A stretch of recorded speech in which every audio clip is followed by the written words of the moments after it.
Bagaimana keadaannya pada pagi hari ini? Sehat? Alhamdulillah. Baiklah, pada pagi hari ini kelas 3, kelas 4, dan kelas 5 Ibu gabungkan dalam satu kelas dikarenakan wali kelas 4 dan kelas 5 hari ini berhalangan hadir. Jadi pagi hari ini untuk kelas 3 dan kelas 4 dan kelas 5 Ibu yang gantikan. Baiklah, sebelum kita mulai pelajaran pada pagi hari ini, silakan ketua kelas 5 untuk memimpin doa pada pagi hari ini. Berdoa dimulai. Berdoa selesai. Oke, sebelum kita mulai, Ibu absen dulu. Kelas 3, apakah ada anggotanya yang tidak hadir? Ya, hadir semua ya. Kelas 4. Kelas 4 ada yang tidak hadir? Iya, baik. Zaki ya, sakit. Oke, kelas 4 ada yang sakit 1 orang. Dari kelas 5? Kelas 5 hadir semuanya. Oke. Baiklah, selesai Ibu absen semuanya. Kepada anak-anak kami kelas 4 dan kelas 5, silahkan kembali ke kelasnya. Untuk kelas 5 nanti tolong dibaca halaman 90 dan kelas 5 tolong dibaca halaman 75. Nanti setelah kalian selesai membaca, Ibu nanti akan ke kelas kalian ya. Jangan ribut dan jangan mengganggu teman. Ibu memberikan materi untuk kelas 3 dulu. Oke, silakan. Selamat pagi anak-anak Ibu semuanya. Ya, kembali lagi kelas 3 hari ini belajar seperti biasa.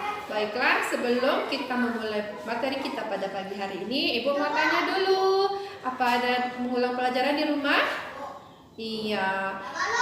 Masih ingat pelajaran kita minggu kemarin? Iya, minggu kemarin kita sudah mempelajari tentang bangun datar. Apa saja contohnya? Iya, contohnya ada segi 4, persegi panjang, dan segitiga. Nah, itu semua adalah contoh dari bangun datar. Nah, sekarang kita akan masuk materi baru, yaitu tentang sudut. Pernah dengar apa itu sudut? Iya, kemarin kita sudah belajar bangun datar. Bangun datar itu semuanya mempunyai sudut. Ibu jelaskan ya. Sudut itu adalah merupakan pertemuan 2 garis dalam 1 titik. Contohnya kita ambil pelajaran kita yang sudah kita pelajari adalah ada bangun datar persegi. Nah, persegi. Ibu punya contohnya. Ini adalah gambar dari persegi. Persegi ini mempunyai sudut? Iya, betul. Sudutnya ada berapa? Ada 4. Nah, yang dikatakan sudut adalah nih, pertemuan 2 garis. Nah, 2 garis C ke A ke B, ada pertemuan 2 garis yang disebut sudut. Jadi, jumlah sudut untuk persegi adalah berapa? Kita hitung sama-sama. 1, 2, 3, 4. Nah, itu untuk contoh sudut pada persegi. Nah, untuk selanjutnya ada segitiga. Nah, segitiga ini juga memiliki sudut. Siapa yang tahu berapa sudut dari segitiga? Iya, Zaki, bagus sekali. Ya, contohnya ada, kita lihat dulu pertemuan garisnya ada berapa? Garis A ke B, B ke C ada sudut B. Terus C dan A. Nah, jadi ada berapa? Ada 3. Oke, sudah paham kira-kira yang dinamakan sudut? Iya. Sekarang kita masuk lagi ke jenis atau macam-macam dari sudut. Ada yang tahu berapa jenis dari sudut? Iya, ada 6. Jenis dari sudut ada 6. Yang pertama adalah sudut lancip. Yang kedua ada sudut siku-siku. Dan yang ketiga ada sudut tumpul. Yang keempat ada sudut lurus. Dan yang kelima sudut refleks. Dan yang terakhir adalah sudut putaran penuh. Nah, untuk penjelasannya, Ibu punya gambar biar kamu lebih paham. Yang dinamakan sudut lancip itu adalah sudut yang dibentuk oleh dua garis lurus yang pangkalnya berhimpit dengan besaran sudut. Besaran sudutnya adalah sekitar 0 sampai 90 derajat. Nah, contohnya seperti ini. Ini yang dinamakan sudut lancip. Terus yang kedua adalah sudut siku-siku. Sudut siku-siku besaran sudutnya itu adalah 90 derajat, tidak boleh kurang dan tidak boleh lebih. Contohnya adalah seperti ini, sudut siku-siku. Nah, yang ketiga ada sudut tumpul. Besaran sudutnya adalah lebih dari 90 derajat. Jadi bentuknya seperti ini. Nah, bentuknya agak besar dari sudut siku-siku nih contohnya. Nah, yang selanjutnya adalah sudut lurus yang berhimpit besar sudutnya dengan besaran sudut 180 derajat. Nah, ini namanya sudut lurus. Jadi ininya lurus, nah jadi itu yang dinamakan sudut lurus. Terus yang kelima ada sudut refleks. Nah, sudut refleks ini besaran sudutnya lebih besar lagi, yaitu 180 derajat lebih ke atas ya, tapi kurang dari 360. Contohnya adalah, nah ini dia contohnya. Dan yang terakhir adalah sudut putaran penuh. Jadi sudutnya memang melingkar gitu, semuanya penuh dan tidak ada hambatan. Nah, itu tadi adalah jenis-jenis dari sudut yang ada berapa? Ada 6. Bisa diingat kira-kira perbedaan dari sudut tadi? Iya. Ada yang mau bertanya? Sudah bisa semuanya? Iya, oke. Kalau sudah bisa, baiklah. Sekarang silakan dibuka halaman 95. Silakan anak-anak kerjakan tugas. Ibu kasih waktu 15 menit untuk mengerjakan. Nah, sambil anak-anak mengerjakan tugas yang Ibu berikan, Ibu ke kelas 4 dulu ya, karena kelas 4 tadi tidak ada gurunya. Jadi Ibu beri materi, nanti Ibu kembali lagi ke sini. Oke? Oke. Assalamualaikum. Iya, kelas 4. Karena hari ini wali kelasnya tidak hadir, jadi Ibu yang gantikan ya. Iya. Apakah tadi tugas yang Ibu berikan sudah dibaca? Ya, materi tentang karakteristik ruang dan pemanfaatan sumber daya alam. Nah, kira-kira ada yang tahu maksudnya apa? Maksudnya dari materi ini apa?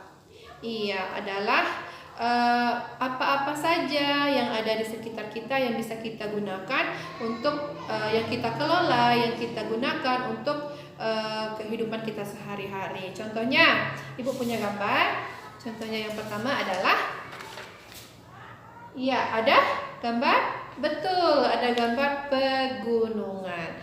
Kira-kira ada yang tahu nggak ya maksud daerah pegunungan itu yang bagaimana? Iya, sesuai yang ada di sekitar kita, daerah Kayu Aro. Nah, itu adalah merupakan daerah pegunungan. Daerah pegunungan tersebut, apa saja yang kita bisa hasilkan dari daerah tersebut? Nah, ada banyak sekali. Coba, siapa yang bisa memberikan contoh? Iya, bagus sekali Olivia. Yang pertama, dari daerah pegunungan, kita bisa menghasilkan dari penghasilan dari perkebunan, peternakan.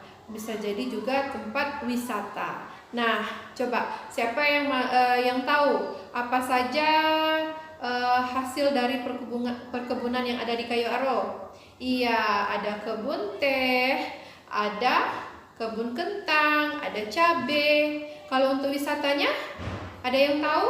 Iya, ada aroma peko, ada air terjun. Nah, semua itu ada di daerah Kayu Aro yang merupakan salah satu daerah pegunungan yang ada di Kerinci. Terus contoh yang kedua, tadi ada pegunungan. Yang kedua, nah kira-kira ini gambar apa? Iya, ada gambar danau. Nah, danau juga kita punya di daerah Kerinci. Apa namanya? Iya, ada danau Kerinci. Danau juga kita bisa manfaatkan. Untuk apa kira-kira? Dimanfaatkan oleh? Iya, dimanfaatkan oleh nelayan. Untuk apa? Untuk mencari ikan, untuk mencari apa? Mata pencahariannya ya. Bisa kita gunakan untuk mencari ikan. Terus yang kedua ada bisa juga untuk daerah wisata. Nah, kita punya Danau Kerinci. Kalau Lebaran misalnya hari raya, pasti jalan-jalannya ada pergi ke danau yang merupakan salah satu destinasi wisata yang ada di Kerinci. Nah, terus apa lagi yang bisa kita manfaatkan dari sungai? Ya, ada irigasi, bisa untuk pemanfaatan tenaga listrik, itu juga bisa kita gunakan dari sungai atau air. Nah, terus apa lagi kira-kira? Iya, bisa kita gunakan sebagai wahana olahraga. Misalnya lomba renang atau lomba perahu, itu bisa kita gunakan pada dimanfaatkan untuk sungai. Nah, selanjutnya kira-kira apa lagi? Tadi ada pegunungan, ada sungai, apa lagi? Ada pantai dan ada pantai dan laut juga kita bisa manfaatkan untuk kehidupan kita sehari-hari. Contohnya kalau di pantai itu bisa untuk pariwisata. Misalnya kalau kita di Kerinci tidak mempunyai sungai, tidak mempunyai laut dan pantai, tapi di sekitar kita ada, seperti di Padang, itu bisa kita gunakan sebagai tempat wisata. Terus perikanan, nelayan bisa mencari ikan di laut. Terus ada lagi sebagai perdagangan boleh juga, dan jadi transportasi juga bisa ya. Misalnya kalau di daerah kita itu sebagai daerah transportasi, misalnya menghubungkan antara dua daerah, kita harus menggunakan perahu. Nah, kita itu adalah salah satu jenis pemanfaatan pantai dan laut. Nah, tadi sudah 3 ya. Ada yang pertama tadi pegunungan, yang kedua danau atau sungai, dan yang selanjutnya adalah pantai dan laut. Nah, dari penjelasan tadi bisa kita tangkap yaitu tentang yang pertama karakteristik ruang dan sumber daya alam. Yang pertama adalah pegunungan bisa kita manfaatkan, yang bisa kita manfaatkan untuk kehidupan kita sehari-hari. Yang kedua ada sungai. Yang ketiga ada pantai dan laut. Nah, untuk hari ini cukup 3 penjelasan yang Ibu berikan. Kira-kira ada yang mau ditanyakan untuk kelas 4? Oke, tidak ada. Oke, silakan dibuka halaman 198.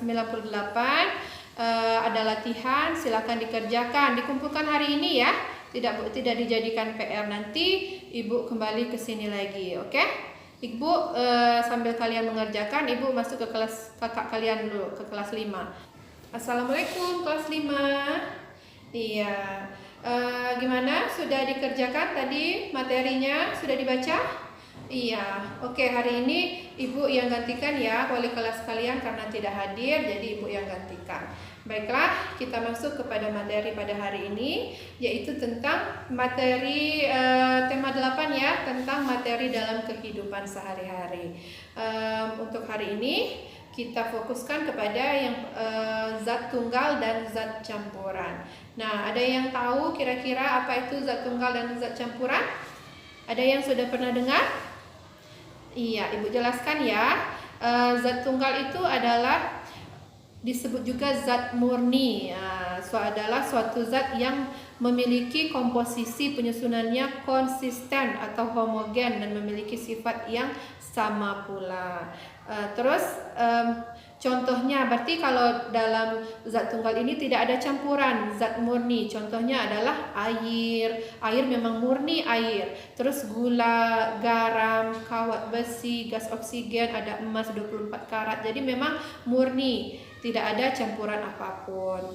Terus yang kedua adalah zat campuran. Ya, zat campuran ini adalah mengandung dua atau lebih unsur atau senyawa. Disebut juga dengan zat tidak murni dari berbagai jenis elemen yang digabungkan secara fisik atau kimia. Untuk contohnya, untuk ciri-cirinya adalah yang pertama, kalau untuk zat campuran ini tersusun lebih dari satu unsur atau senyawa. Yang kedua, zat-zat penyusun dapat dipisahkan secara fisika atau kimia. Dan yang ketiga, zat-zat penyusun tidak tercampur secara sempurna. Contohnya zat campuran adalah yang pertama adalah air teh. Nah, kita lihat air teh. Air teh berarti adalah campuran air dengan teh.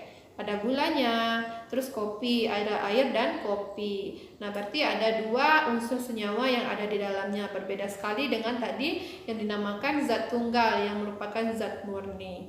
Nah, dari materi tersebut sudah bisa dibedakan apa itu zat campuran dan zat campuran dan zat tunggal?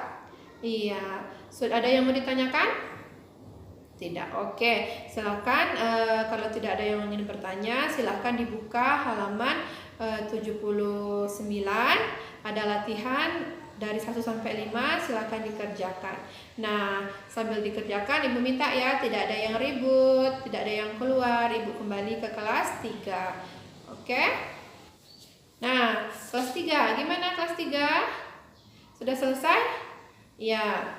Gimana? Ada kesulitan? Tidak. Oke, tadi sudah kita pelajari tentang karakteristik ruang dan sumber daya alam. Ada berapa tadi contohnya yang bisa kita manfaatkan? Iya, ada pegunungan, ada sungai, dan ada laut.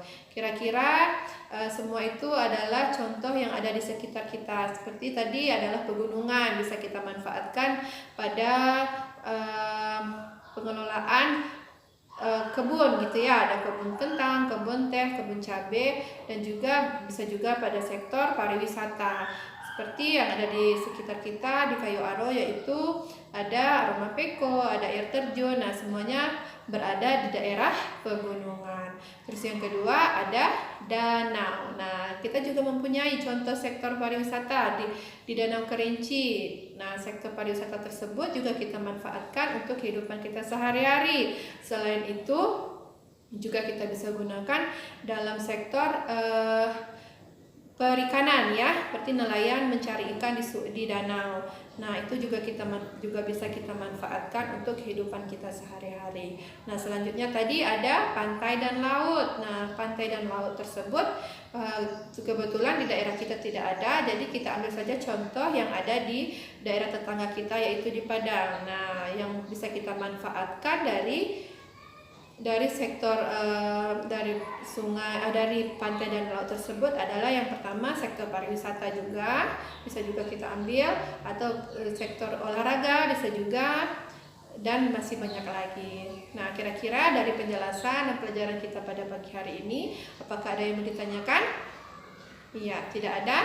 Oke, jadi demikianlah pelajaran kita pada pagi hari ini. Semoga apa yang Ibu sampaikan bisa bermanfaat dan bisa dipahami oleh anak-anak kelas 4 semuanya. Oke, silakan boleh istirahat. Biar kelas 5 sudah selesai tugasnya? Iya, ada kesulitan? Tidak. Nah, oke, silakan dikumpulkan tugasnya. Nah, tadi dari zat tunggal, dari materi yang sudah kita pelajari tentang materi dalam kehidupan sehari-hari, terdapat apa saja, berapa zat? Iya, ada 2, ada zat murni, atau zat tunggal ya, dan zat campuran atau zat tidak murni. Contoh zat murni apa saja? Ada air, ada garam, ada gula, dan lain-lain. Terus zat campuran? Iya, berarti ada 2 senyawa atau 2 unsur yang terdapat di dalam zat tersebut. Contohnya tadi adalah air teh, berarti di sana ada dua unsur yang kita masukkan, yaitu air dan teh. Misalnya air dan kopi, terdapat 2 atau lebih unsur atau senyawa yang dicampurkan. Nah, ada yang mau ditanyakan? Ya, sudah bisa dipahami materi kita? Iya, oke. Baiklah, demikianlah pembelajaran kita pada pagi hari ini. Semoga apa yang Ibu sampaikan dapat bermanfaat untuk anak-anak semuanya dan bisa dipahami, dan semoga ilmu yang kita dapatkan pada hari ini bisa diserap dan mendapat keberkahan dari Allah Subhanahu wa taala. Oke, demikianlah pembelajaran kita pada pagi hari ini. Ibu tutup dengan wabillahi taufiq wal hidayah. Assalamualaikum warahmatullahi wabarakatuh.